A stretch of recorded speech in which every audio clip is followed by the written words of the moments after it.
welcomes you at Ghare Science Academy, Vidyanagar, Karad.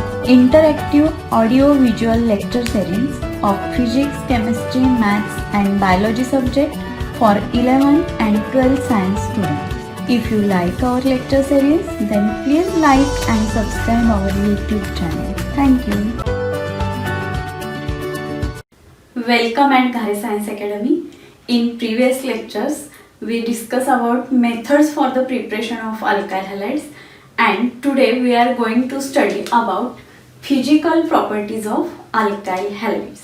Physical properties like boiling points, melting points, solubility, these properties are called physical properties. So these physical properties of alkyl halides are different from that of alkanes, and this difference is due to polar nature of CX bond in alkyl halides. Here X means halogen. Carbon आणि halogen यामध्ये जो bond असतो तो polar असतो आणि त्या polar नेचरमुळे alkyl हॅलाइडच्या physical properties या alkane पेक्षा डिफरंट असतात. So here first we discuss about the polar nature of CX bond. All these polar or non-polar natures of the molecule are studied in 11th standard. We first discuss about the polar nature of CX bond. We know that valency of carbon is 4. In case of CX bond, polarities are depends on difference between electronegativities of element. We also discuss about electronegativities in 11th standard. Electronegativity is the ability of atom to attract shared pair of electron towards itself. म्हणजे electron pair स्वतःकडे attract करून घेण्याची ability म्हणजेच electronegativity. जो strongly electron pair स्वतःकडे attract करतो तो मोर इलेक्ट्रोनिगेटिव्ह असतो. तर कार्बन आणि हॅलोजन, तर यामध्ये हा जो बॉन्ड फॉर्म होतो तो कोव्हॅलंट बॉन्ड, म्हणजे इथे इलेक्ट्रॉन शेअर केले जातात आणि हे शेअर केलेले जे इलेक्ट्रॉन्स आहेत त्यामध्ये 1 इलेक्ट्रॉन कार्बनचा असेल आणि 1 इलेक्ट्रॉन हॅलोजनचा. तर समजा हा कार्बनचा इलेक्ट्रॉन आणि हा हॅलोजनचा इलेक्ट्रॉन आहे. तर जनरली ही शेअर्ड इलेक्ट्रॉन पेअर ही सेंटरला असते जर नॉन पोलर बॉन्ड असेल, म्हणजे दोन्ही इलेमेंटच्या इलेक्ट्रोनिगेटिव्हिटीज जर सेम असतील तर ही पेअर सेंटरला असते.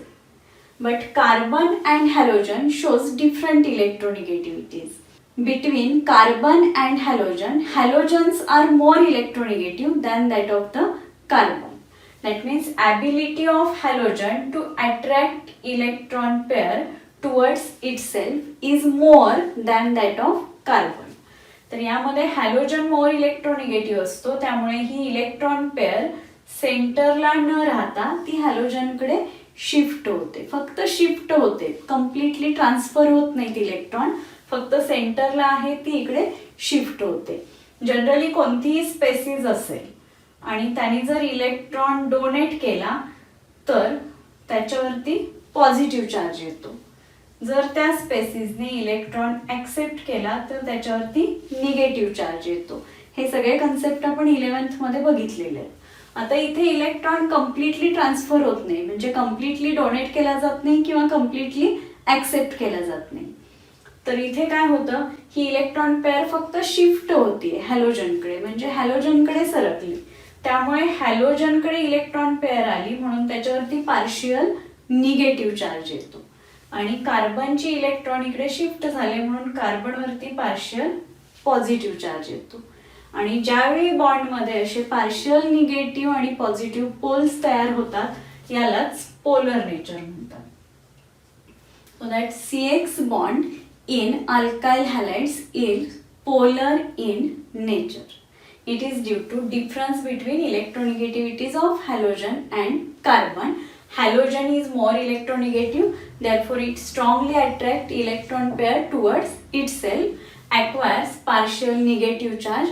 At that time carbon acquires partial positive charge, and this nature of CX bond is called polar nature. We can discuss further physical properties of alkyl halides.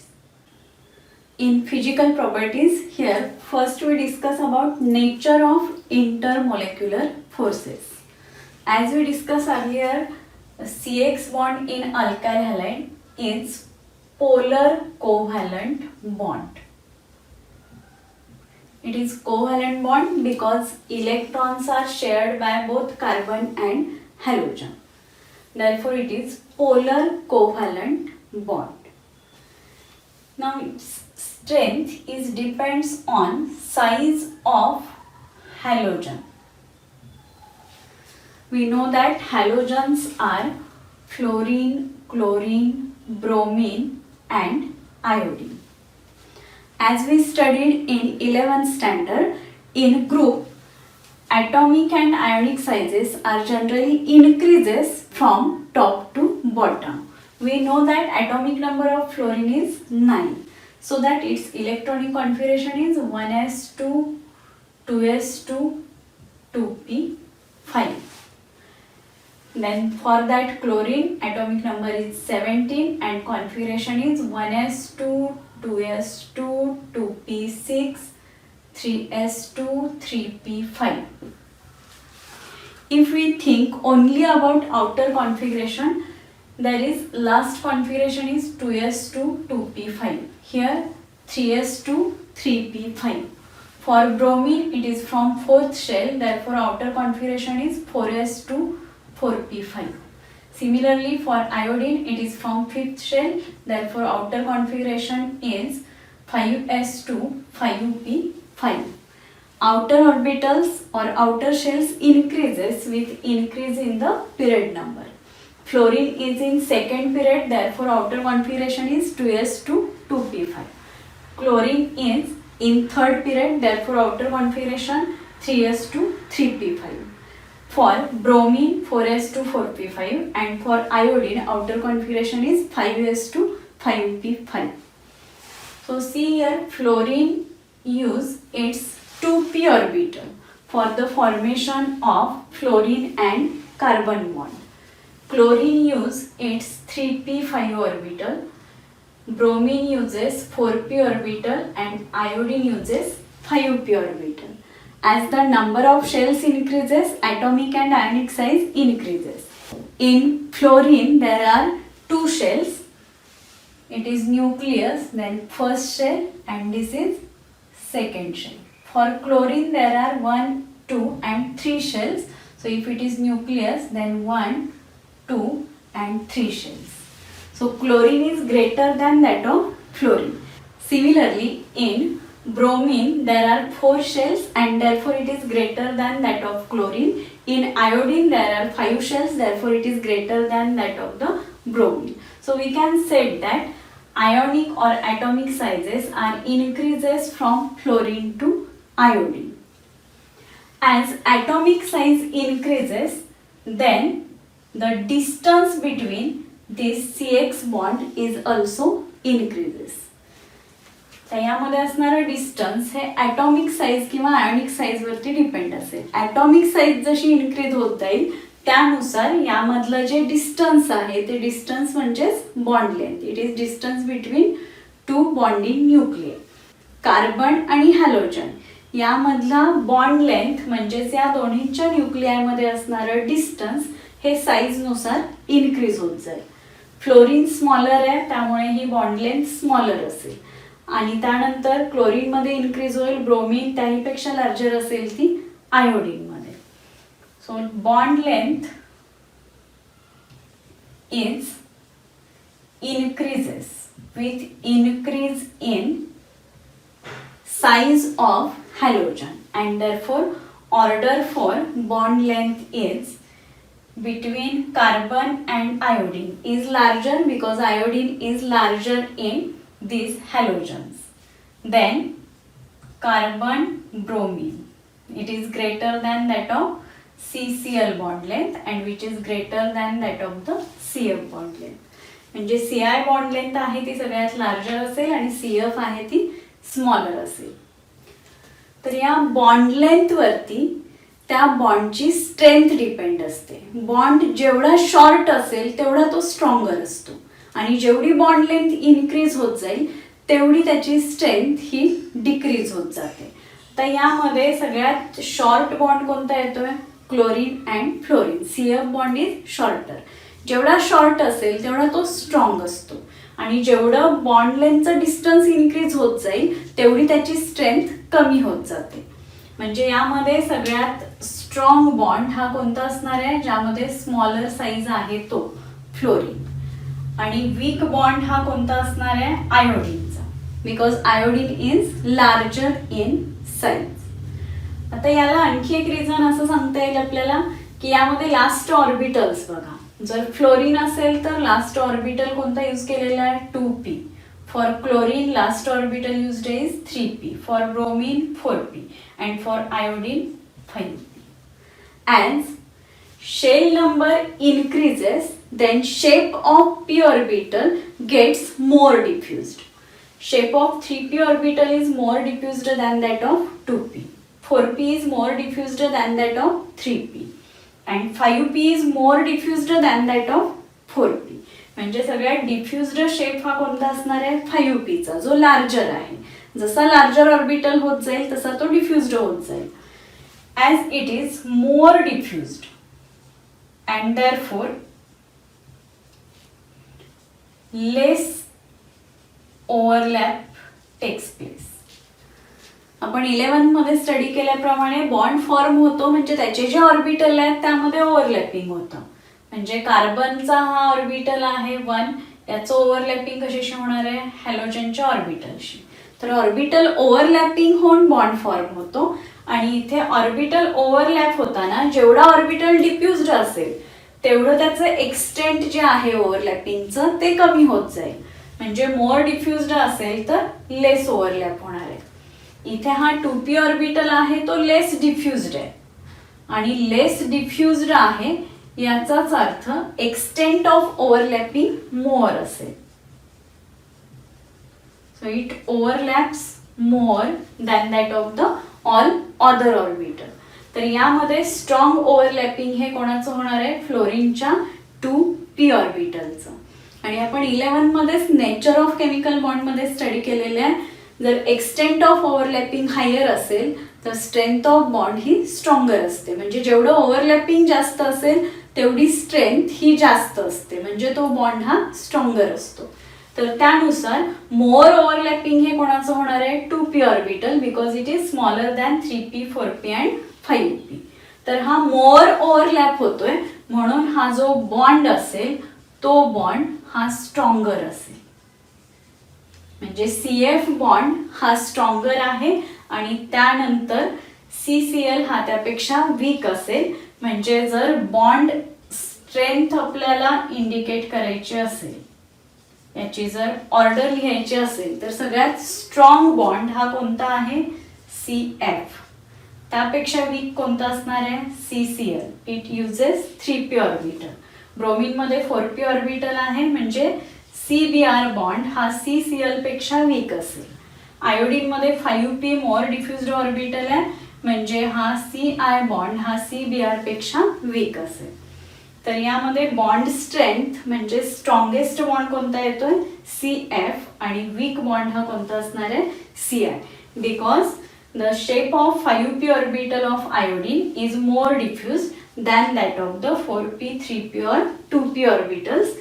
In 2p orbitals, its shape is less diffused and therefore there is more extent of overlapping and so that it forms the stronger bond. तर या ज्या orders आहेत या orders लक्षात ठेवा, ज्या तुम्हाला थेरीसाठी कराव्या लागतातच पण यावरती तुम्हाला JEE, नीट आणि CET ला MCQ सुद्धा विचारले जातात. जर बॉन्ड लेंथ ऑर्डर विचारली तर बॉन्ड लेंथ लार्जर कशाची आहे? CI आणि स्मॉलर CF आणि बॉन्ड स्ट्रेंथ ही त्याच्या ऑपोजिट आहे. म्हणजे यामध्ये CF हा सगळ्यात कमी बॉन्ड लेंथ असणारा आहे म्हणजे तो सगळ्यात जास्त स्ट्रॉंगर आहे. म्हणून बॉन्ड लेंथ याला अपोजिट काय येणार आहे? Bond strength. So CF bond is more stronger than that of CCl, which is more stronger than CBr and which is more stronger than that of the CI. Some of the bond parameters are given here for the given alkyl group and different halogens. So bond, then its corresponding bond length and bond enthalpy. First is CH3F म्हणजे methyl fluoride मधला CF bond. Second one is CH3Cl, that means CCl bond in methyl chloride. CH3Br, that is CBr bond in methyl bromide. CH3I, that means CI bond in methyl iodide. तर first याच्या bond length दिलेत. आता आपण discuss केल्याप्रमाणे CF to CI bond length increase होत जाते with increase in the size of p orbital.